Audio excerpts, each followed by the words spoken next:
नमस्कार दोस्तों। भारत देश के अंदर महाकुंभ 2025 चला हुआ है और पूरी दुनिया की निगाहें महाकुंभ के ऊपर टिकी हुई हैं। बहुत सारी चीज़ें अब की बार जो महाकुंभ हमारा चला हुआ है इसके अंदर बहुत सारी चीज़ें वायरल हो रही हैं। आज की वीडियो में हम चर्चा करेंगे इस महाकुंभ में वायरल हुए अभय सिंह ग्रेवाल जो कि महात्मा बने हैं, संत बने हैं, उनके विषय में बात करेंगे। आखिर एकदम कहाँ गायब हुए आईआईटी वाले बाबा, तमाम चर्चा करेंगे इसके बारे में। बहुत सारी बातें इनके बारे में हम करने वाले हैं आज की वीडियो में। एक्चुअल में इनका जो जन्म होता है साथियों, हरियाणा प्रदेश के झज्जर जिले के ससरौली गांव के अंदर 3 मार्च 1990 को इनका एक जन्म जो होता है एक संपन्न परिवार में होता है। ऐसी क्या नौबत आ गई थी कि इनको एक साधु बनना पड़ा। अच्छी खासी नौकरी जो है कनाडा के अंदर किया करते थे।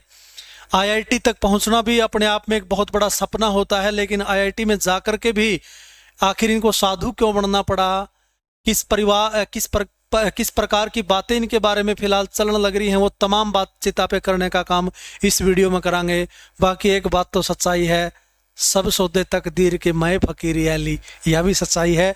चलिए इनके विषय में सोशल मीडिया पे जो बातें चल रही हैं उनके विषय में हम बात करांगे। महाकुंभ में गए आईआईटी से ग्रेजुएट बाबा अभय सिंह के पिता ने किया उनसे घर लौटने का अनुरोध। जी हाँ, इनके पिता भी जो है घर लौटने का अनुरोध इनसे कर चुके हैं। उनके पिता जो है वायरल हो चुके हैं। महाकुंभ में वीडियो वायरल होने के बाद उनके पिता करण ग्रेवाल ने घर लौटने का अनुरोध किया। उन्होंने कहा कि लेकिन हम यह भी जानते हैं कि इतना कुछ हासिल करने के बाद उसके लिए अध्यात्म का रास्ता छोड़कर लौटना मुमकिन नहीं है।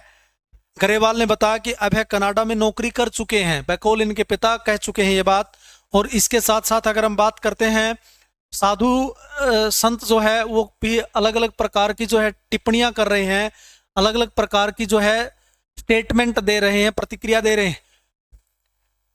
यहां पे लिखा है वह कोई साधु नहीं है बल्कि आवारा मक्कार और मवाली है। आईआईटी बाबा को लेकर जूना अखाड़ा क्या कहता है, देखिए।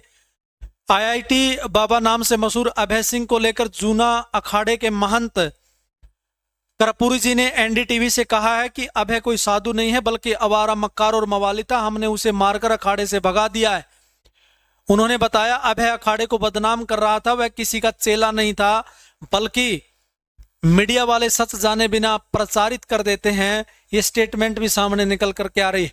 उसके बाद में अगर आप बात करते हैं, आईआईटी बाबा ने जूना अखाड़े से निकाले जाने और खुद को मानसिक रूप से अस्थिर कहे जाने पर भी अपनी प्रतिक्रिया यहां पे देने का काम किया है। आईआईटी बाबा अभय सिंह ने जूना अखाड़े से निकाले जाने के दावों पर कहा है कि मैं महंत सोमेश्वरपुरी से कह चुका था, मेरे उनके बीच जो है गुरु शिष्य का रिश्ता नहीं है। अब मैं मशहूर हो गया तो उन्होंने मुझे अपना शिष्य बता दिया। अभय ने मानसिक रूप से अस्थिर कहे जाने पर कहा यह प्रमाण पत्र देने के लिए उन लोगों को मुझसे अधिक जानकारी होनी चाहिए, ये इनकी स्टेटमेंट है। उसके बाद में लाखों का पैकेज छोड़कर क्यों सन्यासी बन गए, ये प्रश्न भी खड़ा हो जाता है। और एक प्रश्न न जाने कितने प्रश्नों को जन्म दे देता है। आखिर ऐसी क्या परिस्थिति आ गई थी कि इनको एक मतलब संत का चोला पहनना पड़ा, भगवा धारण करना पड़ा। बहुत सारी बातें सामने निकल करके आ रही हैं।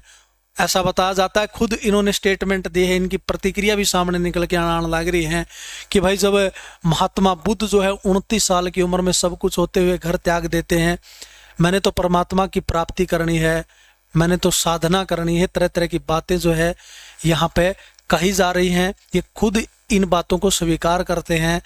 और मुझे लगता है कि ओशो के जीवन का जो प्रभाव है वो भी इनके ऊपर देखने को यहाँ पे मिल रहा है। आपकी क्या राय है साथियों, आपको क्या लगता है क्यों ये जो है साधु बन के आए हैं, आपको क्या लगता है? आप एक सभ्य कमेंट करके ना जरूर बता दियो। फिलहाल के लिए इतना ही, धन्यवाद।